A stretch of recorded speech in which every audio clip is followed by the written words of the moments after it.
দেখো তো কালকে সরস্বতী পূজায় কোন শাড়িটা পরবো, সাদাটা না হলুদটা? সরস্বতী পুজোর দিন সাদা হলুদ দুটো যে কোনো একটা চলে, যে কোনো একটা পরো, কোনো অসুবিধা নেই। কোনটা যে পরি কিছুই বুঝতে পারছি না। আচ্ছা ঠিক আছে, তাহলে তুমি বসে আছো কেন? কখন যাবে বাজারে? ঠাকুর আর বাজারটা করে নিয়ে আসো। কেন ঠাকুর বাজার মানেটা কি? কেন বাড়িতে সরস্বতী পুজো করবো না? বাড়িতে পুজো? বাড়িতে পুজো করলে কত খরচা হবে সেটা তুমি জানো? ওই প্যান্ডেলে গিয়ে অঞ্জলি দিয়ে আসবে। কি ডাক করলা কেন আবার? ঠিক আছে, পুজো করব, একটা প্রশ্নের উত্তর দাও তো, সরস্বতী বাহন কে? সরস্বতীর বাহন এটা কে না জানে? হাঁস। পট করে তো বলে দিলে হাঁস, বলো তো কোন হাঁস? কেন রাজহাঁস? রাজহাঁস? পাতিহাঁস পাতিহাঁস।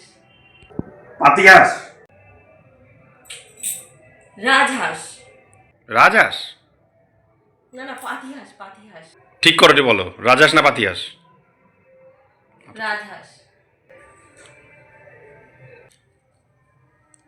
রাজহাঁসই হবে। রাজহাঁস? এই জানি না কোন হাঁস, এই জানি না।